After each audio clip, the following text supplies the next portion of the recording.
Hi, friends. Happy Monday to you.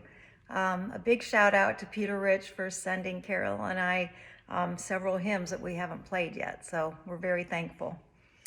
Today I'm going to be playing Joyful, Joyful, We Adore Thee by Henry Van Dyke. Joyful, joyful, we adore thee, God of glory, Lord of love. Hearts unfold like flowers before thee, opening to the sun above. Melt the clouds of sin and sadness, drive the dark of doubt away. Giver of immortal gladness, fill us with the light of day. This ode to joy is one of the best known hymns in the English language. Henry Van Dyke was inspired in 1907 by the beauty of the Berkshire Mountains, where he was serving as a guest preacher at Williams College, Williamstown, Massachusetts. It has been said that Van Dyke handed the poem to the president of the college, saying, "Here is a hymn for you. Your mountains were my inspiration. It must be sung to the music of Beethoven's Hymn to Joy." The hymn appeared in the third edition of Van Dyke's Book of Poems. The adaptation of Ludwig van Beethoven's stirring melody from the final movement of his Ninth Symphony is the perfect companion to this exuberant text. Beethoven never wrote a hymn tune per se, though a number of texts have been adapted to this melody. Van Dyke is by far the most closely associated hymn text with this tune. The metaphor of light, the antithesis of darkness, a common theme in Romantic poetry, provides the overarching vehicle for expressing joy in stanza 1.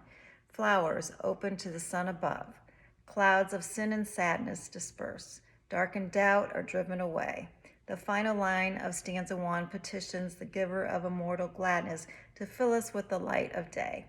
The second stanza paints a vivid picture of God's manifest in the beauty of nature, also a common theme of the Romantic era. The third stanza extends to the human creation and the brotherhood of humanity. Since God is the father of humanity, Christ is our brother. The belief that ultimately humanity is progressing culminates in the final stanza, "Ever singing march we onward, victors in the midst of strife."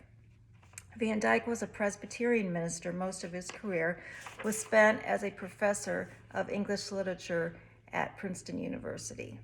He also served in civil posts, including his appointment to the Netherlands and Luxembourg by Woodrow Wilson, a personal friend, and was a lieutenant commander in the U.S. Navy Chaplain Corps during World War I. Van Dyke wrote some 25 books and chaired the committee that in 1905 prepared the Book of Common Worship for the Presbyterian Church. Given Van Dyke's experience in Europe and service as a military chaplain, it is unlikely that this famous hymn, written during the bleak days before the World War I, was composed with a Pollyanna worldview of denial. Rather, this poem, composed by a minister and English professor, reflects the romantic poetic themes of its day while imbued with a Christian sense of ultimate hope.